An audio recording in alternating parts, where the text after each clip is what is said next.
வணக்கம். இந்த தொகுப்பில் நம்மிடம் செல்வம் தங்கியிருக்க வேண்டும் என்றால் நாம் சில விஷயங்களை கடைபிடிக்க வேண்டும். அது என்னவென்று இந்த தொகுப்பில் நாம் பார்ப்போம். ஆண்கள் சனிக்கிழமையில் காலை 6 முதல் 7 மணிக்குள் சுத்தமான நல்லெண்ணெயை இடது காதிலும் பெண்கள் வலது காதிலும் தடவிக்கொள்ள வேண்டும். வியாபாரம் தொழில் செய்யும் இடத்தில் 5 முக ருத்ராட்சத்தை வைத்து நாம் பூஜை செய்ய வேண்டும். வீட்டில் மல்லிகை, வில்வம், துளசி ஆகிய செடிகளை நாம் வளர்க்க வேண்டும். ஆனால் முட்கள் உள்ள செடியை மட்டும் நாம் வீட்டில் வளர்க்க கூடாது. தினமும் மல்லிகை பூவை பணம் வைக்கும் இடத்தில் வைத்தால் பணம் சேரும்.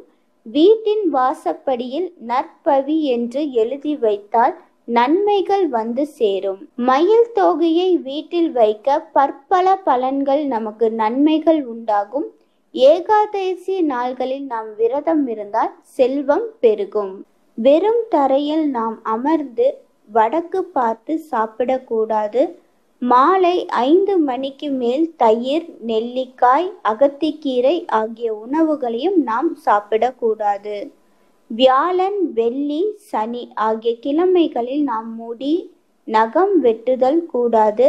திங்கட்கிழமை காலையில் 6 மணி முதல் 7 மணி வரை தண்ணீர் முதல் கொண்டு எதுவும் நாம் சாப்பிடக்கூடாது. நன்றி.